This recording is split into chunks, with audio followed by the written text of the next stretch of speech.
আসসালামু আলাইকুম প্রিয় দেশবাসী।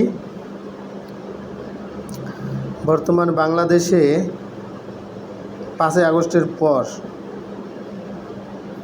বাংলাদেশের রাজনীতিতে একটি নতুন মেরুকরণ সৃষ্টি হয়েছে।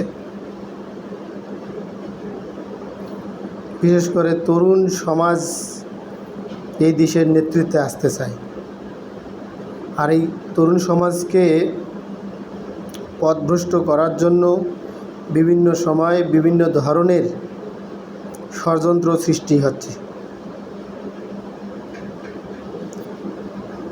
বৈষম্য বিরোধী ছাত্র আন্দোলন ছিল একটি সর্বজনীন প্ল্যাটফর্ম, যেখানে ছাত্র শিবির ছিল, ছাত্র দল ছিল, সাধারণ শিক্ষার্থী ছিল এবং ছাত্রলীগের থেকেই যারা ওই আন্দোলনের সময় পদত্যাগ করেছে তাদেরও কিছু অংশ ছিল। কিন্তু 5ই আগস্টের পূর্ব পর্যন্ত সেই প্ল্যাটফর্মটি কী ছিল? সর্বজনীন ছিল। সেখান থেকে 5ই আগস্টের পরবর্তীতে সেই বৈষম্য বিরোধী ছাত্র আন্দোলনের প্ল্যাটফর্ম থেকে কিছু ছেলে মেয়ে বের হয়ে নতুন একটি রাজনৈতিক দল গঠন করেছে এনসিপি।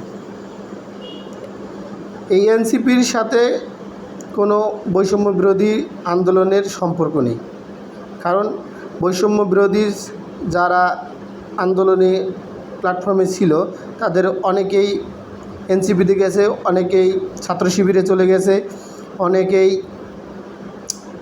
জামাতি ছাত্র দলে চলে গেছে। তাহলে বৈষম্য বিরোধী ছাত্র আন্দোলনের প্ল্যাটফর্মকে যারা ব্যবহার করে বিভিন্ন ধরনের অপকর্ম করে, তাহলে দায়ভার কি শুধু এনসিপির? না, এটা এনসিপিকে সেই দায়ভার দেওয়া যাবে না, কারণ এনসিপির কোনো সহযোগী সংগঠন বৈষম্য বিরোধী ছাত্র আন্দোলন না। বৈষম্য বিরোধী ছাত্র আন্দোলন হলো একটি সর্বজনীন প্ল্যাটফর্ম।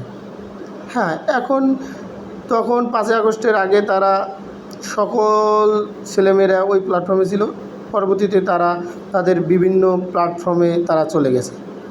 এখন যারা বৈষম্য বিরোধী প্ল্যাটফর্মকে ব্যবহার করে এই যে বিভিন্ন ধরনের চাঁদাবাজির সাথে যুক্ত হচ্ছে, এটা শুধু দায়ভার তাদের নিজস্ব।